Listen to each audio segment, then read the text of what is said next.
Si Janrel Casimero lang po ang isa sa natatanging boxer na po pwedeng pumigil sa pamamayagpag ni Japanese sensation na Oya the Monster Inoue. At pakiusap rin ni Tokyo Olympics bronze medalist Yumer Felix Marisal sa mga vloggers. Tantanan na muna ng negativity si Casimero. Aabante ang balitang yan sa pagbabalik ni DJ Bobby Odulio. Yung style lang ni John Lee, yung pwede makatalo kay Inoue. ユミール・フェリックス・マルシャルは、東京オリンピック後に MP プロモーションと契約し、プロに転向しました。そして、プロとしての戦績は現在のところ5戦5勝、3KO という結果を残しています。彼はアマチュアボクシングの試合をこなしながら、プロの試合にも出場していましたが、パリオリンピック以降はプロボクシングに専念しているとされています。Ito ang paniniwala ni 2020 Tokyo Olympic bronze medalist at super middleweight campaigner Yumir Felix Marshall. Sa panayam ng Abante Sports, sinabi ng 28-year-old southpaw na taglay ng hard hitter na si Casimero ang lakas para tibagin si Inoue.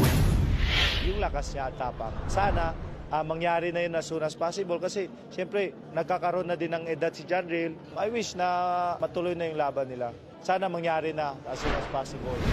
Labis namang natutuwa si Marshall na matapos ang mahabang layoff, babalik na muli sa ring si Casimero. Bigyan lang siya ng opportunity ulit na makalaban.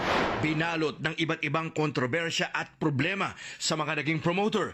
Umaasa si Marshall na magtutuloy-tuloy na ang activity ng tinaguriang Cuadro Alas. クアドロアラスとは4つのエースを意味するカシメロのニックネームです。Sa experience siya, sa galing niya, sa lakas niya, hindi yun ma-apekto sa kanya. Samantala, nakiusap naman si Marshall sa mga boxing vloggers na huwag nang masyadong siraan at ibaon sa negativity si Casimero. Sana yung mga vlogger, supportahan na lang nila. Wag natin palakin yung issue, wag tayo mag-away-away. Iangat natin yung mga atleta, hindi yung i-down. Ayon sa kanya, kilala niya ang ugali ng kanyang kaibigan at never umanong nawala ang focus nito sa boxing. Meron nga siya sariling gym eh.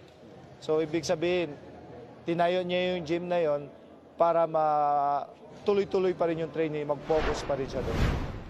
Matapos ang isang taon, si Casimero ay magbabalik aksyon sa October 13, katapat ang American na si Saul Sanchez sa Yokohama, Japan.